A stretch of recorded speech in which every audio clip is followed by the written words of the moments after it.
بسم اللہ الرحمن الرحیم۔ پاکستان اور بھارت کے درمیان کشیدگی اور تنازعات ایک جنگ کی صورت اختیار کر چکے ہیں۔ اگر ہم اسلامی تاریخ اور پیش گوئیوں کو دیکھیں تو غزوہ ہند ہمیشہ ہی سے مسلمانوں کے ایمان کا حصہ رہا ہے۔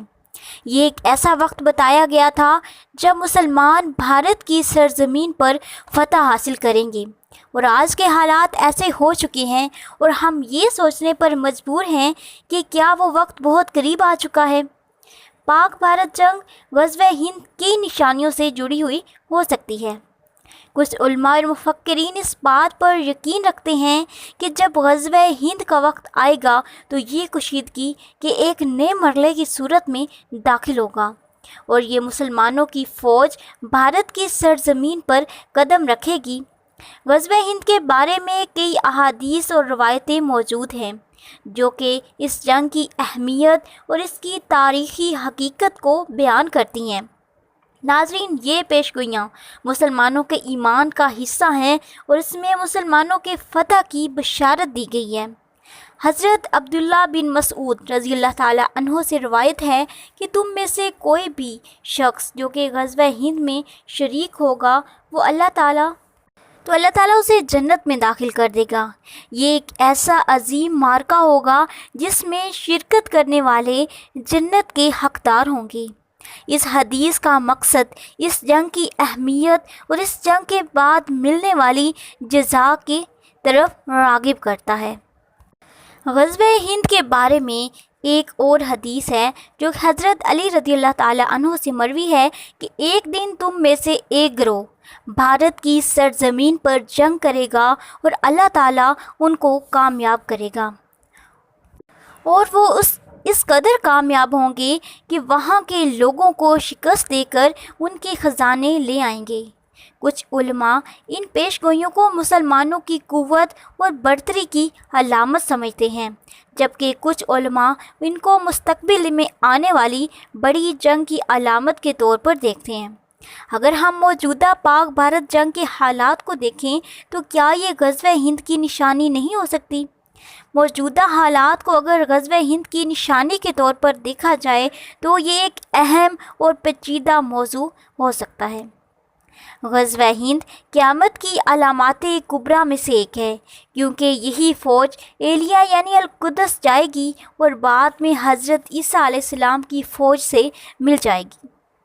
قرآن پاک میں بیان کیا گیا ہے کہ بے شک عیسیٰ قیامت کی نشانی ہے۔ حضور صلی اللہ علیہ وآلہ وسلم نے ارشاد فرمایا کہ خراسان سے سیاہ جھنڈے نکلیں گے اور انہیں کوئی شکست نہیں دے سکے گا مگر ایلیا یعنی القدس میں نصب ہوں گے۔ اللہ تعالیٰ ان کے لیے ایک ہی رات میں معاملات کو درست کر دے گا۔ اس کا مطلب ہے کہ حضور صلی اللہ علیہ وآلہ وسلم کی بشارت کی تکمیل ہونا ابھی باقی ہے۔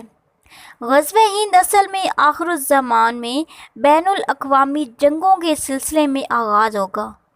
ناظرین، ان کی ایک اہم شرط یہ بھی ہے کہ اس غزوہ کی تکمیل حضرت امام مہدی علیہ السلام کے ہاتھوں سے ہوگی۔ اس جنگ کو غزوہ کہنے کی وجہ یہ ہے کہ حضور صلی اللہ علیہ وآلہ وسلم اس جنگ میں حضرت امام مہدی علیہ السلام اور امت کی روحانی رہنمائی فرمائیں گے۔ غزوہ ہند کی ایک بڑی نشانی یہ بھی ہے کہ اس جنگ میں چین بھی شامل ہو جائے گا۔ اس غزوہ کی شرط یہ ہے کہ تمام عالم کفر متحد ہو جائیں گے اسلام اور اہل اسلام کو ختم کرنے کے لیے۔ اس لیے حضور صلی اللہ علیہ وآلہ وسلم کا فرمان ہے کہ جو بھی اس جنگ میں شریک ہوگا وہ جنتی ہے۔ حضور صلی اللہ علیہ وآلہ وسلم نے غزوہ بدر کے بعد کسی بھی اور جنگ کی اتنی فضیلت بیان نہیں کی جو آپ نے اس جنگ کی فضیلت بیان کی ہے۔ غزوہ ہند کی خوشخبریاں جو کہ احادیث سے ثابت ہوتی ہیں، اسی لیے صحابہ کرام اس غزوہ میں شرکت کی خواہش اور تڑپ رکھتے تھے۔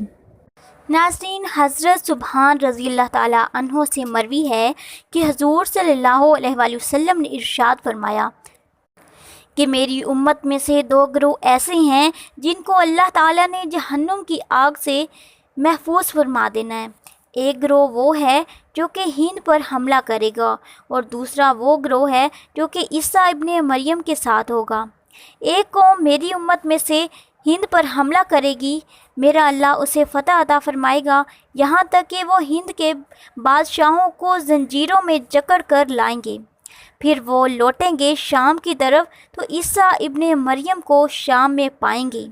یہ بات واضح طور پر بیان ہو گئی ہے کہ قیامت کی تمام علامات صغریٰ پوری ہو چکی ہیں، اور اب علامات کبریٰ کی باری ہے، جس کا صحیح علم تو اللہ تعالیٰ کی ذات کو ہی ہے، مگر کیا خبر کہ اچانک ہی سے شروع ہو جائیں اور ہمیں توبہ کا موقع ہی نہ ملے۔ اللہ تعالیٰ سے دعا ہے کہ اللہ تعالیٰ پاکستان اور پاک فوج کی حفاظت فرمائے اور ہمیں فتح نصیب فرمائے، آمین۔ ناظرین، ویڈیو پسند ہے تو ویڈیو کو لائک اور شیئر لازمی کریں، چینل کو سبسکرائب کرنا مت بھولیں۔ اس چینل پر آپ کو بالخصوص اسلامک ہسٹری اور دنیا بھر کی معلومات ملتی رہیں گی۔ ملتے ہیں بہت جلد ایک نئی ویڈیو کے ساتھ، تب تک دیجیے اجازت، اللہ حافظ۔